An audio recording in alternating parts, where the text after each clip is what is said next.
Alright guys, I'm back at you again today. It is Sunday, October 31st, I think. Anyways, figured I'd go on and show you guys a trap waxing video. I went out yesterday after I did the speed dip video. Figured I'd go on and purchase another Duke number 4 trap. So what I've got going on right now is I've got it boiling. The reason for us boiling our traps is to get the oil off of these traps so that the wax or speed dip will hold to the trap. So the wax that I'm going to use is an odorless trap wax. It's from F&T. But before we get into waxing, I'm gonna walk through the steps of waxing a trap. So what we've got is the trap is fully submerged in basically a tub of water. We're gonna bring that tub of water up to a boil for about 30 seconds. And then we're gonna take water and go right into the pot and flush that oil right on out of the pot. So once this gets up to a boil, I'll come back at you and we will show you how that happens. Alright guys, so we're back. We are getting ready to pull the new trap out. Let me grab a way to pull that thing out here without getting burnt. Alright, so first thing we're going to do, we've got boiling water, right? We've had it boiling for about 30 seconds or so. Move that torch. Had it boiling for about 30 seconds or so. We're going to go on and cut off the flame. And what we are going to do is get a steady stream going on our water and let our water just kind of run in there. I'm gonna back that water down just ever so slightly so I don't get all them bubbles.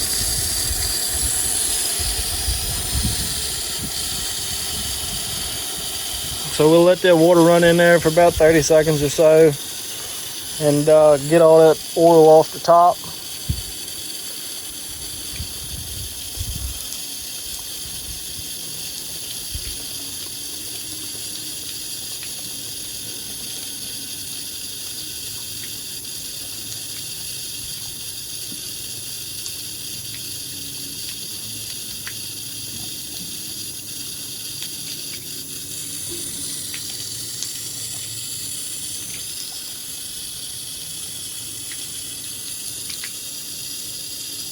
Alright, so it's been about 30 seconds or so. I'm going to go and cut that water off and set the hose down.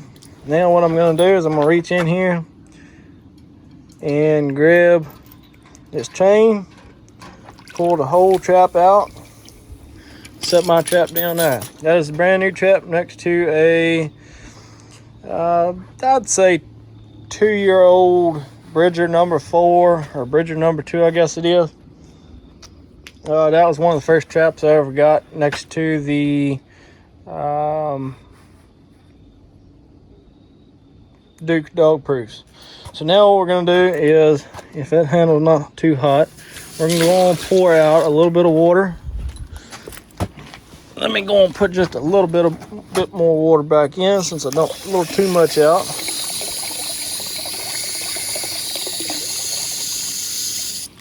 That should be about enough water. What you want is enough water to submerge the trap. So we're going to bring the fire back in. And we're going to come over here and grab just enough wax to melt to cover the top of that surface. You know, if I had a bigger pot, this amount of wax would actually be perfect for a bigger pot. This particular pot that I'm using is only about 1.5 gallon, 2-gallon pot. So we'll probably have about ½ inch worth of layer of wax on top of the pot. So while we're waiting for that to melt, I'm gonna go on and do a couple of other things, and I'll be back. All right, guys, so we're back.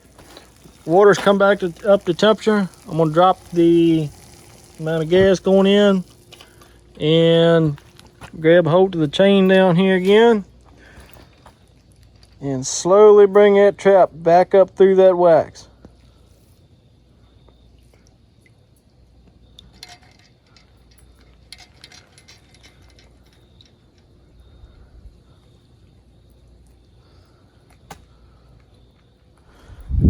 Now I'm gonna set this trap off to the side for a few minutes and let that one dry.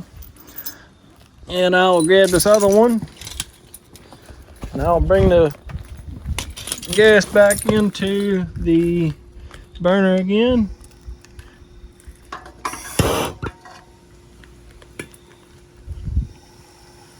Heat it all back up and set this trap down in.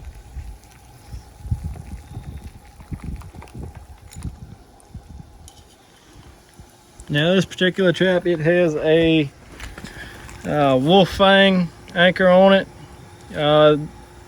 Depending on your area and how many roots you've got in the ground and how hard your ground is, the wolf fangs or wolf fang earth anchors, they're pretty good. I haven't had a coon get away from them, but a coon at the most might get up to 30 pounds at the most, and that's a big coon.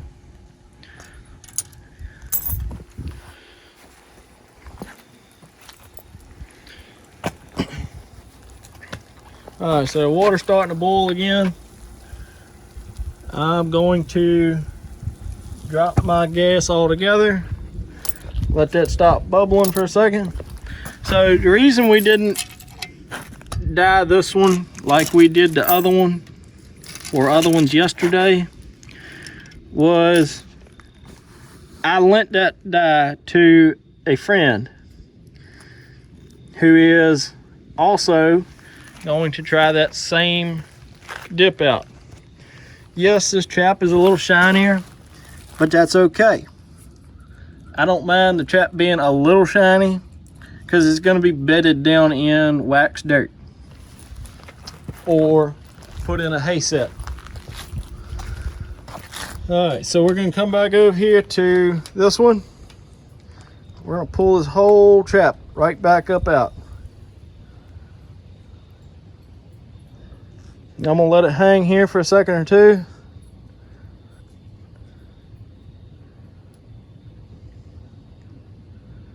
And in another video, we'll talk about the earth anchors and what the best option for earth anchors are, in my opinion. Now, mind you, I've mainly only done coon trapping. This will be my first year going towards canine or anything bigger than a coon or a possum, something like that. So I've currently got 3 different staking methods, one of which being these earth anchors, another of which being the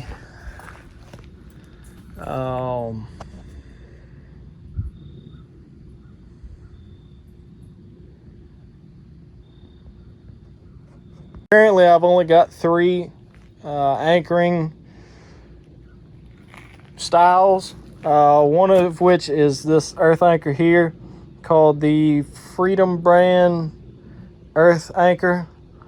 The other one, I want to say it's a Fox Hollow, but I don't remember. I want to say it's the Super Stake, and the other is just simply these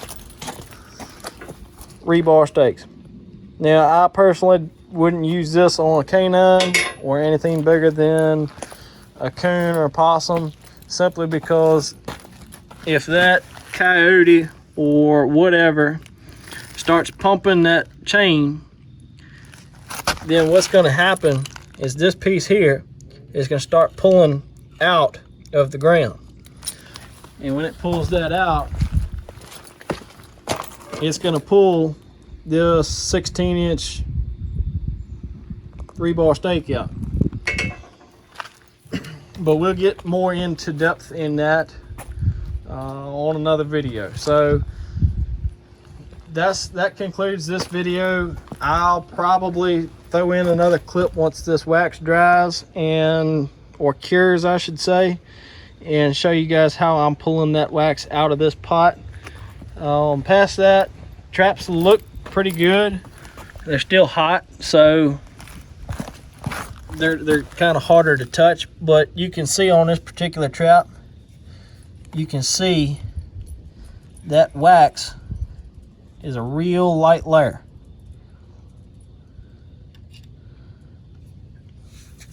But that's what we want. We don't want a thick layer of wax. We don't really want a super thin layer of wax. You want just enough wax on that trap to coat everything though. But that's the waxing portion. Like I said, I'll probably throw in a little clip of me breaking the wax out of the pot and saving it for the next waxing. So stay tuned. You might see that, you might not. Depends on if I actually remember to grab that video. All right guys, so I told you I'd try to show you how this stuff comes out once it cooled down. Well, it has finally cooled down.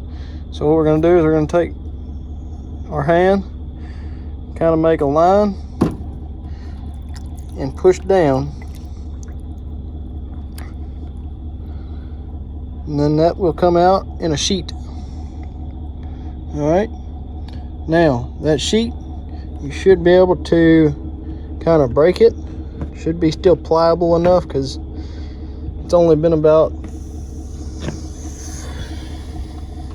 3-4 hours now, so the water's still warm, but it's not hot.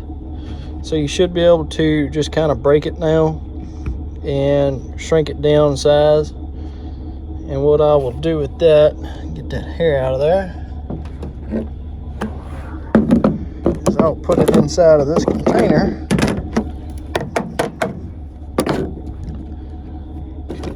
Like so. Put the lid back on. I'm not going to close it tight because there's still a little bit of moisture on that stuff. And I'll set that there. I'm going to take this bowl, dump the water out. That's it, guys. We'll catch you on the next one.